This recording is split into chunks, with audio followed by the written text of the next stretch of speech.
ورحمة الله وبركاته.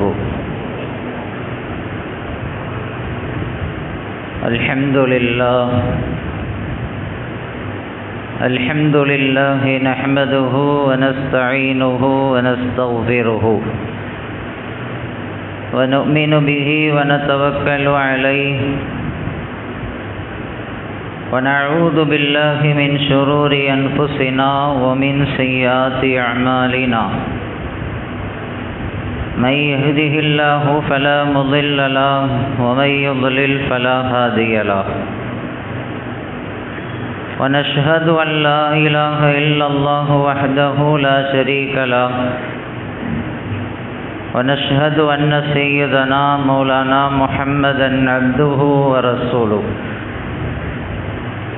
قال الله تعالى في القرآن العظيم والفرقان المجيد: أعوذ بالله من الشيطان الرجيم. بسم الله الرحمن الرحيم.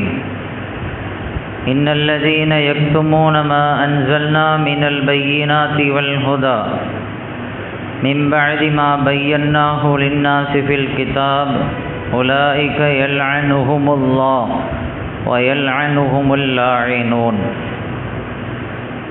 وقال نبينا سيد البشر محمد رسول الله صلى الله عليه وسلم: آية المنافق ثلاث: إذا حدث كذب، أو كما قال عليه الصلاة والتسليم.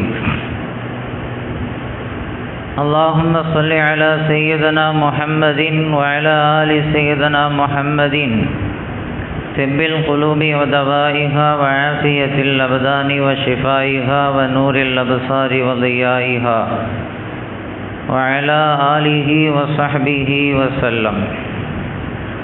அளவற்ற அருளாளன் நிகரற்ற அன்புடையோன் அல்லாஹுவின் திருப்பெயரால் தொடங்குகிறேன். எல்லாம் வல்ல அல்லாஹுவின் அன்பும் அருளும் நம் அனைவரின் மீதும் வந்து சேரட்டுமாக. நபிகள் நாயகம் ரசூலுல்லாஹி ஸல்லல்லாஹு அலைஹி வஸல்லம் அவர்களின் அன்பையும் ஷஃபாஅத்தையும் பெறுவதற்கு ரப்புல் ஆலமீன் நம் அனைவருக்கும் தௌஃபீக் செய்தருள்வானாக. அன்பிற்குரிய அல்லாஹுவின் நல்லடியார்களே, அல்லாஹு தஆலா நமக்கு இரண்டு விஷயங்களை தந்திருக்கிறான். இந்த இரண்டு விஷயங்களும் ஆற்றல் மிக்கவை, வலிமை மிக்கவை, மாற்றங்களையும் சீர்திருத்தங்களையும் திருப்பங்களையும் ஏற்படுத்தக்கூடியவை. ஒன்று பேச்சு, இன்னொன்று எழுத்து. இந்த இரண்டுக்கும் வலிமை ஜாஸ்தி, ஆற்றல் அதிகம். ஒரு பெண் ஒரு மனிதருக்கு மனைவியாக ஆக வேண்டும் என்றால் அவர் தன்னுடைய நாவால் கபில்து, நான் அந்த பெண்ணை மணப்பெண்ணாக என்னுடைய மனைவியாக ஏற்றுக்கொண்டேன் என்று சொல்ல வேண்டும். அவ்வாறு சொல்லாத பட்சத்தில் அந்த பெண் அவருக்கு மனைவியாக ஆக முடியாது. ஒரு இடத்தில் கல்யாணம் நடந்தது. இமாம் குத்துபா ஓதினார், பயான் செய்தார். இரண்டு சாட்சிகள் இருந்தார்கள். அவர்கள் கையெழுத்து போட்டார்கள். பெரிய மண்டபம், ஆயிரக்கணக்கான நபர்கள் கூடியிருந்தார்கள். இவர்தான் மாப்பிள்ளை, இவர்தான் பெண் என்று அந்த 1000 பேரும் சாட்சி. விருந்து போட்டார்கள். எல்லாரும் சாப்பிட்டாங்க. எல்லாம் முடிஞ்சிச்சு. எல்லாருக்கும் தெரியும் இவர்தான் மாப்பிள்ளை, இவர்தான் பொண்ணு அப்படின்ட்டு. எல்லாம் நடந்துச்சு. ஆனால் அந்த மாப்பிள்ளை தன்னுடைய நாவால் இவரை என் மனைவியாக ஏற்றுக்கொண்டேன் என்று சொல்லலைன்னா ஷரியத் பிரகாரம் அவருக்கு மனைவியாக ஆக முடியாது. ஊரே சொல்லலாம், இல்லையா அந்த பெண்ணு தான் மனைவி, நிக்கா நடந்துருச்சு, நாங்களாம் சாட்சி. 2 பேர், குறிப்பிட்ட 2 நபர்கள் சாட்சியும் இருக்கிறார்கள். அதனால் அந்த பெண் மனைவி என்று ஊரே சொன்னாலும் உலகமே சொன்னாலும் ஷரியத்து சொல்லும் நீ மனைவியாக முடியாது. ஏன்னா அவர் உன்னை மனைவியாக ஏற்றுக்கொண்டதாக தன்னுடைய நாவளவில் சொல்லவில்லை. நாவுக்கு பவர் ஜாஸ்தி. வார்த்தைகளுக்கு அல்லாஹ் அத்தகைய ஆற்றலை வழங்கி இருக்கிறான். தன்னுடைய மனைவியை பார்த்து ஒருவர் தல்லக் தூக்கி நான் உன்னை தலாக் விட்டுவிட்டேன் என்று சொன்னால் அத்தோடு அவளுக்கும் அவருக்கும் பிரிவினை ஏற்பட்டு போய்விடும். யார் என்ன சொன்னாலும் நடக்காது. இல்லை, 2 பேரும் கணவன் மனைவி தான், ஊரே சொல்லுது, ஏற்றுக்க முடியாது. ஏன்னா அவர் தன் நாவால் சொல்லிவிட்டார், நான் உன்னை தலாக் விட்டுட்டேன். இந்த வார்த்தைக்கு வலிமை அதிகம். அதே போன்றுதான் எழுத்திற்கும் அல்லாஹ் வலிமையை கொடுத்திருக்கிறான், ஆற்றலை தந்திருக்கிறான். ஒருவர் கடிதத்தில் எழுதினார், என்னுடைய மனைவியை நான் தலாக் விட்டு விட்டேன். கடிதத்தில் எழுதிட்டார். எழுதும்போது நீயத்தோடு எழுதினார், நான் தலாக்கு தான் விட போகிறேன் அப்படிங்கிற நீயத்திலேயே நான் அந்த கடிதத்தை அவர் எழுதினார் என்றால் தலாக்கு நிகழ்ந்து விடும் ஷரியத்தின் பார்வையில். யார் கேள்வி கேட்க முடியாது, நேரடியாக பார்த்து சொல்லலையா சொல்ல முடியாது. எழுத்திற்கும் அந்த பவரை இஸ்லாம் வழங்கி இருக்கிறது. அதனால் பேச்சு எழுத்து இரண்டிற்கும் வலிமை கூடுதல், ஆற்றல் கூடுதல். நம்ம தொழக்கூடிய தொழுகை கூடணும் அப்படின்னு சொன்னால் வெறுமனே மனசுக்குள்ளே ஓதுனா தொழுகக்கூடாது, சப்தம் வெளியே வரக்கூடாது. அதே சமயத்தில் மனசுக்குள்ளேயும் ஓதக்கூடாது. நமக்கு கேட்குற மாதிரியாவது நாம் ஓதணும். ஓதனாதான் அந்த லவ்ஸு, அந்த வார்த்தைகள் நம் நாவிலிருந்து வெளிப்பட வேண்டும். வெளிப்பட்டால் தான் தொழுகக்கூடும். சூரா ஃபாத்திஹா ஓதலைன்னா தொழுகக்கூடாது. ஓதுதல் அப்படிங்கிறதுக்கு அர்த்தம் என்னன்னா, நாவிலிருந்து அந்த வார்த்தை புறப்பட்டு வெளியே வர வேண்டும். மனசுக்குள்ளே ஒருத்தர் ஓதுறார், வாயே அசைக்காம, மனசுக்குள்ளே ஓத முடியுமா முடியாதா? முடியும். ஒருத்தர் ஓதுனார்னா தொழுக கூடுமான கூடாது. ஏன்னா வார்த்தைகள் வெளிப்படவில்லை. வார்த்தைகளுக்கு அல்லாஹு தஆலா அவ்வளோ பெரிய ஆற்றலை, வலிமையை நமக்கு தந்திருக்கிறான். இஸ்லாத்தினுடைய பல்வேறு சட்டங்கள், இஸ்லாத்தினுடைய பல்வேறு காரியங்கள் அந்த வார்த்தைகளை கொண்டும் எழுத்தை கொண்டும் தான் வடிவமைக்கப்பட்டு இருக்கிறது. அதனால் அந்த வலிமை மிக்க வார்த்தைகளையும் வலிமை மிக்க அந்த எழுத்துக்களையும் நாம் சரியான முறையில் பயன்படுத்த வேண்டும். குறிப்பாக எழுத்து. பொய் பேசுவது எப்படி குற்றமோ அதே மாதிரி பொய்யான கருத்துக்களை எழுதுவதும் குற்றம். சத்தியத்தை மறைத்து பேசுவது எப்படி குற்றமோ அதே மாதிரி சத்தியத்தை மறைத்து கருத்துக்களை பதிவிடுவதும் குற்றம். உண்மையை மறைத்து வார்த்தைகளை பிரயோகப்படுத்துவது எவ்வளவு தூரம் அது குற்றமாக கருதப்படுமோ அதே அளவிற்கு உண்மையை மறைக்கும் விதத்தில் எழுதுவதும் குற்றமாக ஷரியத் பார்க்கிறது. அதனால் போற போக்கில் எதையாவது பேசிடலாம், எதையாவது எழுதிடலாம் என்று ஒரு முஸ்லீம் இருக்க முடியாது. அவன் பேசுகிற ஒவ்வொரு வார்த்தைகளுக்கும், அவன் எழுதுகிற ஒவ்வொரு எழுத்திற்கும் அவன் கணக்கை சொல்லி ஆக வேண்டும், அல்லாஹ்விற்கு பதில் சொல்லி ஆக வேண்டும். இன்றைக்கு போற போக்கில் எதையாவது ஒன்றை யாராவது பேசிக்கிட்டு போயிடுறாங்க அல்லது எழுதிட்டு போயிடுறாங்க. அதில் இருக்கக்கூடிய விபரீதங்களை புரிவதில்லை. ஷரியத்து அது குறித்து சொன்ன எச்சரிக்கைகளையும் அவர்கள் விளங்குவதில்லை. இந்த வாரத்தில் ஒரு 3 நாளைக்கு முன்னால் தினமணி பத்திரிகையில் ஒரு செய்தி, ஒரு கட்டுரை பிரசுரமாக இருந்தது.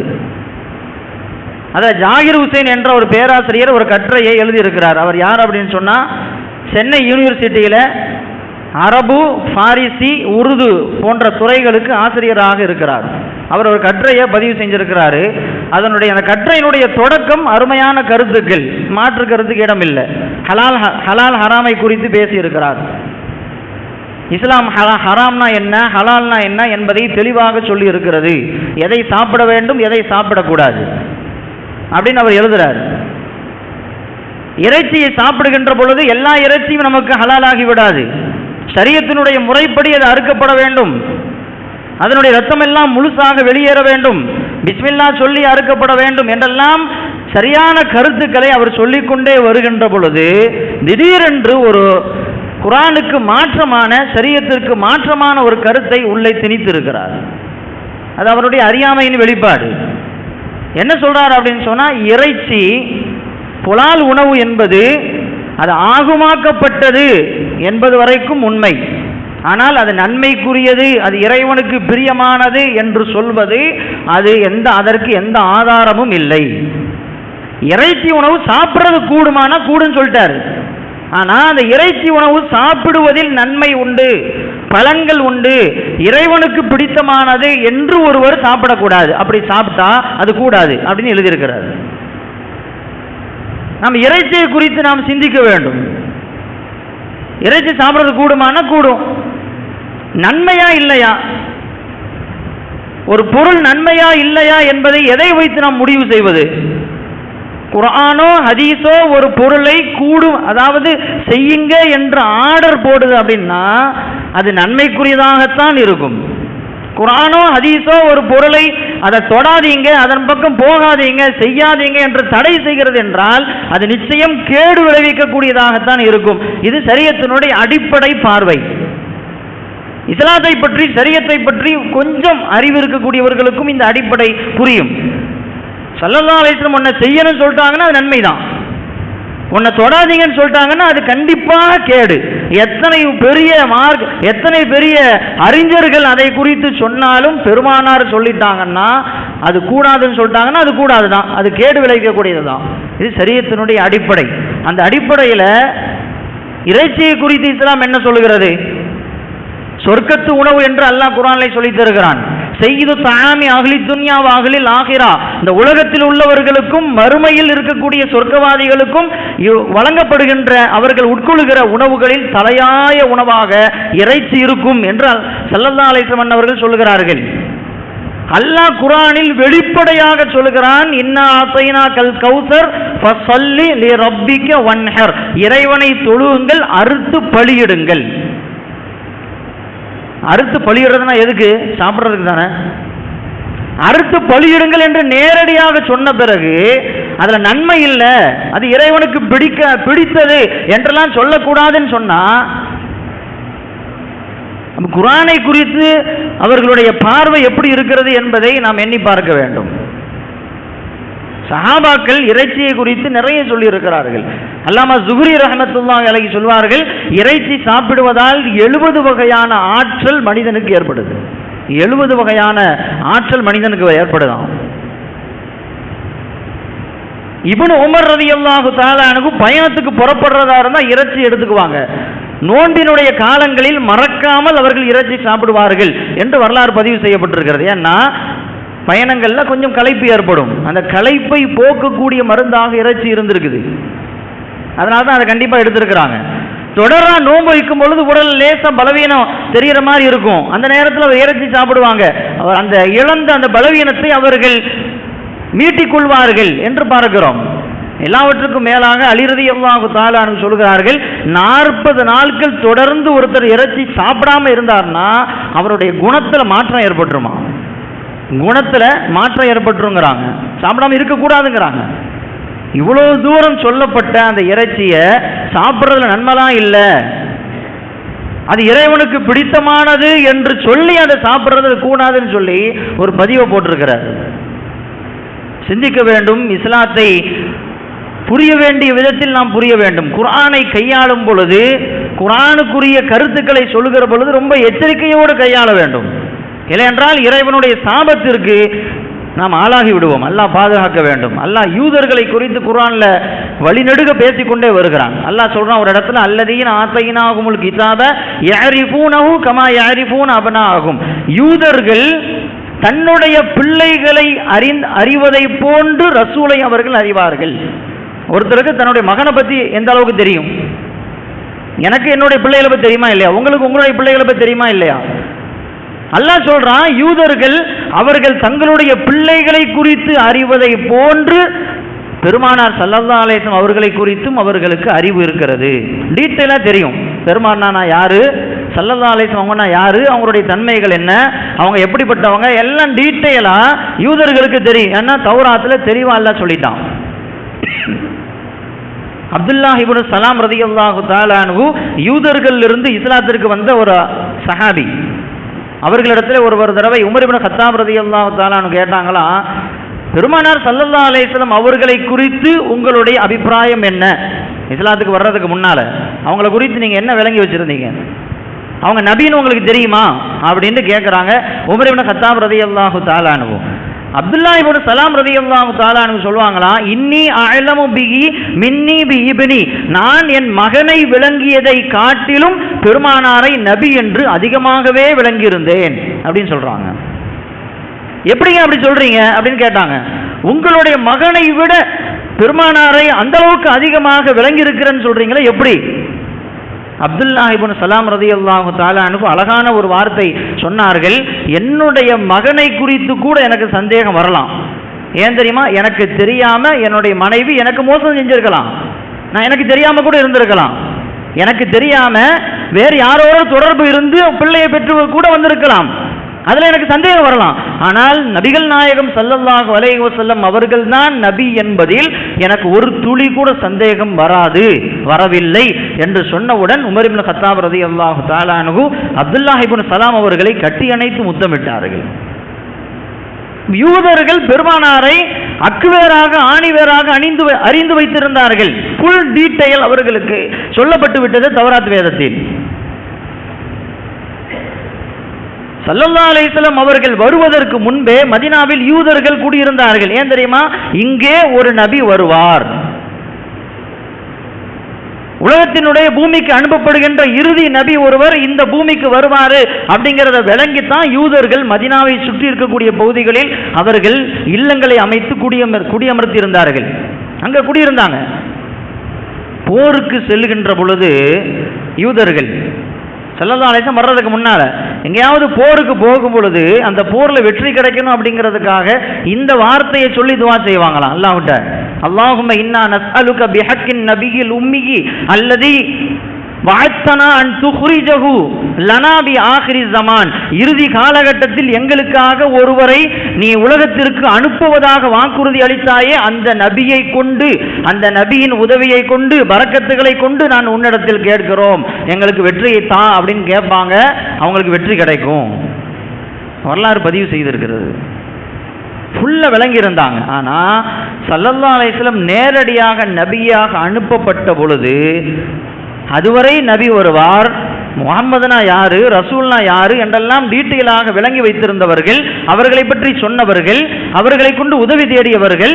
ரசூலுல்லாஹி ஸல்லல்லாஹு அலைஹி வஸல்லம் நேரடியாக ரசூலாக அனுப்பப்பட்ட உடனே அவர்களை ஏற்றுக்கொள்ள மறுத்தார்கள். ரசூலுல்லாவை ஏற்றுக்கொள்ள மறுத்துட்டாங்க. என்ன தெரியுமா? அவங்க விளங்கி வச்சிருந்தாங்க, மூசா அலைஹிஸ்ஸலாம் அவர்களை போன்று பெருமானார் ஸல்லல்லாஹு அலைஹி வஸல்லம் அவர்களும் பனூ இஸ்ரவேலர்களில் ஒருவராகத்தான் வருவார் என்று அவங்க எதிர்பார்த்தாங்க. அல்லாஹ் ரப்புல் ஆலமீன் அரபிகளில் ஒருவராக அல்லாஹ் தஆலா பெருமானார் ஸல்லல்லாஹு அலைஹி வஸல்லம் அவர்களை அல்லாஹ் நபியாக கொண்டு வந்தான். அதை ஏற்றுக்கொள்ள முடியாமல் நாங்கள் நபியை ஏற்றுக்கொள்ள மாட்டோம்னு சொல்லி மறுத்தாங்க. மறுத்ததோடு தௌராத்தில் பெருமானாரை குறித்து எந்தெந்த வார்த்தைகள் எல்லாம் சொல்லப்பட்டிருந்ததோ, அவர்களுடைய தன்மைகளை குறித்து, அவர்களுடைய குணங்களை குறித்து எங்கெல்லாம் குறிப்பிடப்பட்டிருந்ததோ அந்த இடத்திலெல்லாம் தங்களுடைய கைவரிசையை காட்டினார்கள். திருத்தி எழுதினாங்க, அதை புரட்டி எழுதினாங்க, மாற்றி எழுதினாங்க. பெருமானாரை பற்றி வந்திருக்கக்கூடிய வசனங்களை எல்லாம் யூதர்கள் மாற்றினார்கள். அவர்களை குறித்து அல்லாஹ் சொல்லுகிறான், இன்னல்லதீன யக்துமூன மா அன்ஸல்னா மினல் பையினாத்தி வல் ஹுதா மின் பஅதி மா பையன்னாஹு லின்னாஸி ஃபில் கிதாப். தெளிவா எல்லாம் சொல்லப்பட்ட பிறகு அத்தாட்சிகளை யார் மறைத்தார்களோ, மாற்றினார்களோ, திரித்தார்களோ அவர்களுக்கு அல்லாஹ்வினுடைய சாபமும் மலக்குமார்களுடைய சாபமும் ஏற்படுகிறது என்று அல்லாஹ் எச்சரிக்கிறான்.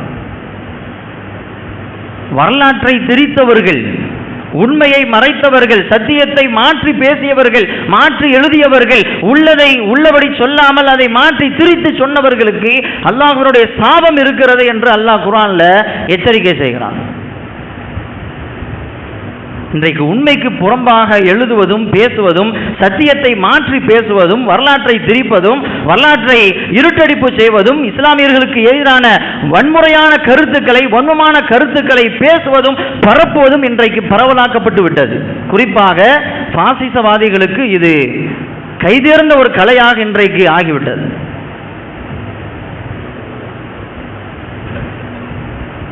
என்டிடிவி ஒரு அறிக்கையை சொன்னது. என்டிடிவி 2014க்கு பிறகுதான் இந்த இந்தியாவில் இஸ்லாமியர்களுக்கு எதிரான வன்மமான கருத்துக்கள் கூடிருச்சு. 2014 என்னன்னு புரியுதா? அப்பதான் அந்த ஆட்சி வந்துச்சு, பாசிச ஆட்சி இந்த இந்தியாவில் முதலாக வந்துச்சு. 2014க்கு பிறகுதான் இஸ்லாமியர்களுக்கு எதிரான வன்மமான கருத்துக்கள் அதிகமாக பேசப்படுகிறது என்று என்டிடிவி சொல்கிறது. பிரதமர் மோடி இதுவரை 176 அதாவது தேர்தல் பிரச்சாரங்களில் அவர் பேசியிருக்கிறார். 176 பிரச்சாரங்கள், அதில் 110 பிரச்சாரங்கள்ல இஸ்லாத்திற்கு எதிரான, இஸ்லாமியர்களுக்கு எதிரான கருத்துக்களை தான் சொன்னார் என்று ஒரு அறிக்கை சொல்கிறது.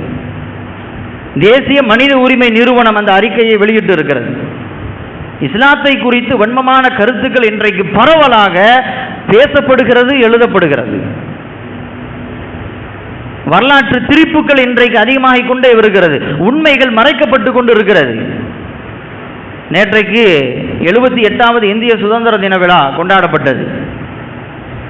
இந்திய சுதந்திரத்திற்கான போராட்டத்தில் தன்னை முழுவதுமாக ஈடுபடுத்திக் கொண்டு போராட்டத்திற்கு மிக பெரும் ஒரு விதையாக இருந்தவர்களில் ஒருவர் டாக்டர் அப்துல் கலாம் ஆசாத். மிகப்பெரிய அறிஞர், மிகப்பெரிய சிந்தனையாளர், மிகப்பெரிய எழுத்தாளர். 12 வயசுல பத்திரிகைக்கு கட்டுரை எழுதினார். வெறும் 12 வயசுல, 7வது படிக்கிற புள்ள பத்திரிகைக்கு, மக்கள் படிக்கக்கூடிய, மக்களுக்கு பிரசுரமாகக்கூடிய பத்திரிகைக்கு 12 வயசுல கட்டுரை எழுதினார். 1912 அல் ஹிலால் என்ற பத்திரிகையை நடத்தி ஏற்படுத்தி இந்திய சுதந்திரத்திற்கான வேட்கையை தன்னுடைய எழுத்தின் மூலமாக மக்களுக்கு பரப்பிக்கொண்டே இருந்தார். ஆங்கிலேயர்கள் அவர்கள் மீது கோபப்பட்டு அந்த பத்திரிகையை தடை செஞ்சாங்க, அபராதம் விரிச்சாங்க, வீட்டு காவலில் அவர்களை வைத்தார்கள். 1920 காந்தியோடு அவர் இணைந்து கொண்டார். அஹிம்சை வழி போராட்டத்தில் அந்த காந்தியோடு இணைந்து கொண்டு அத்தோடு காங்கிரஸிலும் இணைந்தார் அப்துல் கலாம் ஆசாத். சரியாக 3 வருடத்தில் காங்கிரசினுடைய தலைவராக பொறுப்பேற்றுக் கொண்டார் அப்துல் கலாம் ஆசாத். இந்திய சுதந்திரத்திற்காக வேர்களாக, வித்துக்களாக இருந்தவர்களில் முதன்மையானவர் என்று சொல்லலாம் அப்துல் கலாம் ஆசாத் அவர்களை. அன்றைக்கு இருந்த இந்து மற்றும் முஸ்லிம் என்ற பெரும் அந்த மக்களுக்கு இந்திய நாட்டினுடைய சுதந்திரத்திற்கான தாகத்தை அவர்கள் தான் ஏற்படுத்தினார்கள். அவர் தான் ஏற்படுத்தினார். சுதந்திரம் கிடைத்த பிறகு கூட மிகப்பெரிய சிந்தனையாளர், கல்வியாளர் என்பதால் கல்வி அமைச்சராக முதலாக அவர்தான் பொறுப்பேற்றுக் கொண்டார். ஜவஹர்லால் நேரு அவரை தான் கல்வி அமைச்சராக நியமனம் செய்தார். இப்படி பல்வேறு சுதந்திரத்திற்கான போராட்டத்தில் அவர் தன்னை இணைத்துக் கொண்டார். மிக குறிப்பாக சொல்ல வேண்டும் என்று சொன்னால், இந்திய அரசியல் அமைப்பு சட்டத்தை உருவாக்கிய பெருமக்களில் அவரும் ஒருவர். இதெல்லாம் ஏன் சொல்றேன் அப்படின்னா, பிள்ளைகளுக்கு படித்து கொடுக்கக்கூடிய 11ஆம் கிளாஸ் பாட புத்தகத்தில் இந்திய அரசியல் அமைப்பு சட்டத்தை உருவாக்கியவர்கள் அப்படிங்கிற லிஸ்ட்ல டாக்டர் அம்பேத்கர் பெயர் இருக்குது, டாக்டர் அம்பேத்கர் பெயர் இருக்குது, சர்தார் பட்டேலுடைய பெயர் இருக்குது, ராஜேந்திர பிரசாத்துடைய பெயர் இருக்குது, எல்லா பெயரும் இருக்குது. அப்துல் கலாம் ஆசாத்துடைய பெயர் மட்டும் நீக்கப்பட்டு இருக்கிறது. இந்திய அரசியலமைப்பு சட்டத்தை உருவாக்குவதில் பெரும் பங்காற்றியவர்களில் ஒருவர் அப்துல் கலாம் ஆசாத். இன்றைக்கு அவருடைய பெயர் நீக்கப்பட்டிருக்குது. காரணம், அவர் இஸ்லாமியர், அவர் ஒரு முஸ்லிம். அரசியலமைப்பு சட்டத்தை உருவாக்குவதில் ஒரு இஸ்லாமியர் பங்கெடுத்தார் என்கிற அந்த செய்தி மாணவர்களுடைய உள்ளத்தில் போய் சேர்ந்து விடக்கூடாது என்கிற வன்மத்தில் அப்துல் கலாம் ஆசாத்துடைய பெயர் இன்றைக்கு ரீசெண்டாக நீக்கப்பட்டிருக்கிறது. இஸ்லாமியர்களுக்கு சொந்தமான வரலாறுகள் இன்றைக்கு ஒவ்வொன்றாக மாற்றப்பட்டு கொண்டே இருக்கிறது, திரிக்கப்பட்டு பேசப்படுகிறது, இருட்டடிப்பு செய்யப்படுகிறது. தேசிய கொடி, மூவர்ண கொடி இருக்குதா இல்லையா? அந்த மூவர்ண கொடியை அதற்கு வடிவத்தை கொடுத்தது யாரு? யார் கேட்டாலும் சொல்லுவான், சுரையா தியாப்ஜி அப்படிங்கிறது ஒரு இஸ்லாமிய பெண். அவர்கள் தான் அந்த வடிவத்தை கொடுத்தார்கள். எல்லாருமே சொல்றோம், அப்படிதான் படிச்சிருக்கிறோம், நாம் விளங்கி இருக்கிறோம். இன்றைக்கு அதுவும் மாற்றப்பட்டிருக்கிறது, அதுவும் மாற்றப்பட்டிருக்கிறது.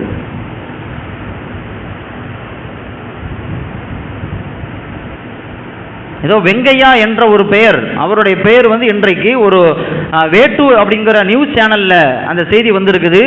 வெங்கையா அப்படிங்கிற ஒரு பெயர் போட்டு இவர் தான் மூவர்ண கொடிக்கு வடிவத்தை கொடுத்தவர் அப்படின்னு போடப்பட்டிருக்கு. நானும் கூகுளில் சர்ச் பண்ணி பார்த்தேன், மூவர்ண கொடியை வடிவமைத்தவர் யார் அப்படின்னு சொல்லி கூகுளில் சர்ச் பண்ணி பார்க்கும் பொழுது அதில் ஒரு நீண்ட கட்டுரை, அதில் என்ன கருத்து எழுதியிருக்கிறாங்க அப்படின்னு சொன்னால், மூவர்ண கொடியை அதற்கு வடிவத்தை கொடுக்க வேண்டும் என்பதற்காக உருவாக்கப்பட்ட குழுவில் சுரையா தியாப்சி இருந்தார், ஆனால் அவர்தான் வடிவத்தை கொடுத்தார் என்பதற்கு எந்த ஆதாரமும் இல்லை. எழுதியிருக்கிறாங்க. கூகுளில் இருக்கக்கூடிய வெப்சைட்டில் வந்திருக்கக்கூடிய ஒரு கட்டுரையில் இந்த வார்த்தைகள் இடம்பெற்று இருக்கிறது. எந்த அளவிற்கு ஆழமாக போய் இஸ்லாமியர்களுக்கு எதிரான கருத்துக்களை உலகத்திற்கு சமூகத்திற்கு தருவதில் இன்றைக்கு பாசிச அரசாங்கம் பாசிசவாதிகள் ரொம்ப ஆழமாக செயல்பட்டு கொண்டிருக்கிறார்கள் என்பதை விளங்க வேண்டிய ஒரு தருணம் இது. இஸ்லாமியர்கள் நாட்டுக்காக செய்த ஒவ்வொரு தியாகங்களும் இன்றைக்கு மறைக்கப்படுகிறது. அவர்கள் பெயரால் கொச்சையான கருத்துக்கள் இன்றைக்கு சமூகத்தினுடைய உள்ளங்களில் திணிக்கப்படுகிறது. அவுரங்கசீப் காசி விஸ்வநாதர் கோயிலை இடித்தார் என்று இன்றைக்கு சொல்றாங்க, பரப்புறாங்க. இடிச்சாரு தான், ஆனா இடித்து மறுபடியும் கட்டினார் அப்படிங்கிறது உண்மை. அதை யாரும் சொல்றதே கிடையாது. ஒரு பயணத்தில் தன்னுடைய குழுக்களோடு போய் கொண்டிருந்தார். வரலாறு நமக்கு தெரிந்திருக்கலாம். சிற்று அரசர்கள் அவங்களோடு அந்த பயணத்தில் போறாங்க. இடையில காசி அந்த ஊரை கடக்க வேண்டிய நிலை வந்த பொழுது கூட இருந்த இந்து மன்னர்கள்லாம் சொன்னாங்க, எங்களுடைய ஆலயம் அங்கே இருக்குது, அதை நாங்கள் தரிசிச்சுட்டு வரோம், கும்பிட்டுட்டு வரோம் அப்படின்னு சொன்னவொன்னு அவுரங்கசீப் வந்து அனுமதி கொடுத்தா, நீங்க போயிட்டு வாங்க அப்படின்னு சொல்லி எல்லாரும் போனாங்க. அரசர்கள் போனார்கள், இளவரசிகள் போனார்கள், எல்லாம் போயிட்டு திருப்பி ரிட்டர்ன் ஆயிட்டாங்க. ஒரே ஒரு அரசி மட்டும் மிஸ்ஸிங், வரல. ஒரே ஒரு அரசி மட்டும் வரல.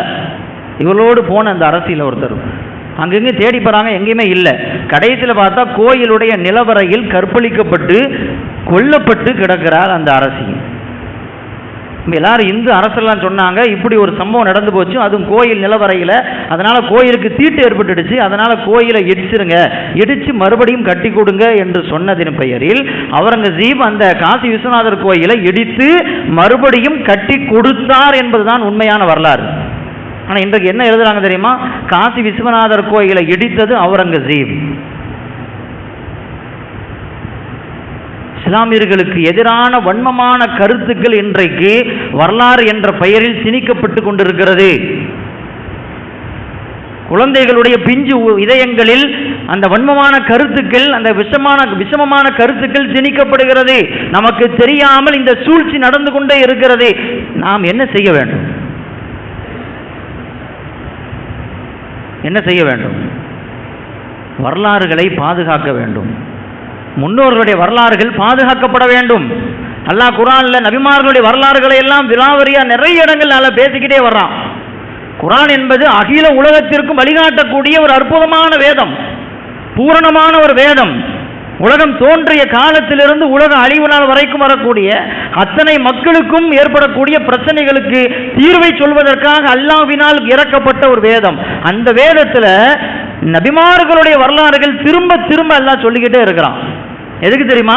நீங்கள் நபிமார்களுடைய வரலாறுகளை படிக்க வேண்டும், அதை நினைவில் வைத்துக் கொள்ள வேண்டும், அதை பாதுகாக்க வேண்டும், அதை அடுத்த சமுதாயத்திற்கு கடத்தி கொண்டு போய் சேர்க்க வேண்டும். அந்த பொறுப்பு உங்களுக்கு இருக்குது அப்படிங்கிறத அல் குர்ஆன் ஷரீஃபின் மூலமா அல்லாஹ் நமக்கு சொல்றான். எதுக்கு குர்ஆன்ல அவ்வளவு வரலாறுகள் சொல்லப்பட வேண்டும்? ஏன்னா வரலாறுகளை குறித்த அறிவு, ஞானம், விளக்கம் இஸ்லாமிய சமுதாயத்திற்கு வேண்டும் என்பதை அல்லாஹ் அந்த வசனங்களின் மூலமாக நமக்கு சொல்லுகிறான்.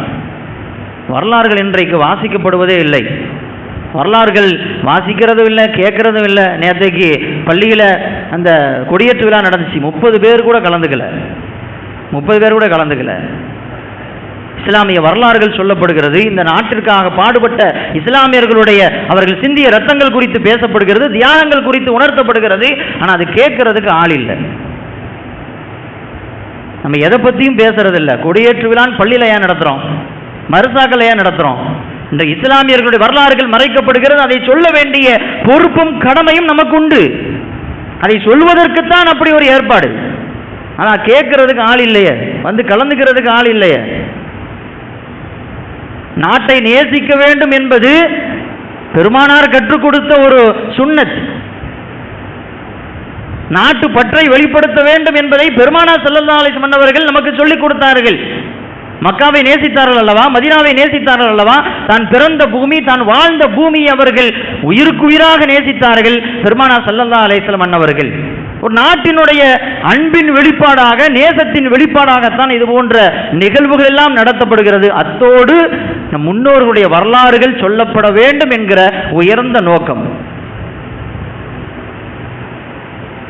ஆனால் வரலாறுகள் இன்றைக்கு வாசிக்கப்படுவதே இல்லை. வரலாறுகள் வாசிக்கப்பட வேண்டும், அது பாதுகாக்கப்பட வேண்டும். வரலாறுகளில் தான் நம்முடைய எதிர்காலம் இருக்கிறது. வரலாறு அழிக்கப்பட்டு விட்டால் சமுதாயம் அழிக்கப்பட்டு போய்விடும். முன்னோர்களை குறித்து நாம் ஏன் இப்ப பேசிட்டு இருக்கிறோம்? முன்னோர்களை குறித்து இன்றைக்கு நாம் பெருமையாக பேசுவதற்கு காரணமாக இருந்தது எது? அவருடைய வரலாறுகள் இன்றைக்கு பாதுகாக்கப்பட்டிருக்கிறது. பெருமானார் ஸல்லல்லாஹு அலைஹி வஸல்லம் பிறப்பு முதல் இறப்பு வரை இருக்கக்கூடிய ஒவ்வொரு நொடியும் அவர்கள் வாழ்க்கையில் நடந்த ஒவ்வொன்றையும் குறித்து பேசுகிறோம். ஏனென்றால் அது பாதுகாத்து சஹாபாக்கள் நம் கையில் தந்திருக்கிறார்கள். அதனால் பேசுகிறோம், இல்லை என்றால் பேச முடியாது. நம் முன்னோர்களை குறித்து நாம் பேச வேண்டும், அல்லது நம்மை குறித்து நம் பின்னால் வரக்கூடிய ஜெனரேஷன் அவர்கள் நினைவு கூற வேண்டும், பேச வேண்டும் என்றால் வரலாறுகளை பாதுகாக்க வேண்டிய பொறுப்பு, கடமை இஸ்லாமியர்களாக இருக்கக்கூடிய ஒவ்வொருத்தருக்கும் உண்டு. குறைந்தபட்சம் அதை வாசிக்கவாவது செய்யணும். அல்லாஹ் ரப்புல் ஆலமீன் இஸ்லாமிய வரலாறுகளை பாதுகாத்து தருவானாக. இஸ்லாத்திற்காக, இந்த மண்ணிற்காக, நாட்டிற்காக தியாகங்களை சிந்தியவர்கள், தியாகங்களை செய்தவர்கள், ரத்தங்களை சிந்தியவர்களுடைய வரலாறுகள் எல்லாம் பாதுகாக்கப்படக்கூடிய வரலாறுகளாக அல்லாஹ் ரப்புல் ஆலமீன் அவர்களை ஏற்றுக்கொள்வானாக. அவர்கள் வரலாறுகளையும் அல்லாஹு தஆலா கபூல் செய்வானாக. வாஹிரு தஅவானா அல்ஹம்துலில்லாஹி ரப்பில் ஆலமீன். அஸ்ஸலாமு அலைக்கும் வரஹ்மத்துல்லாஹி வபரகாத்துஹு.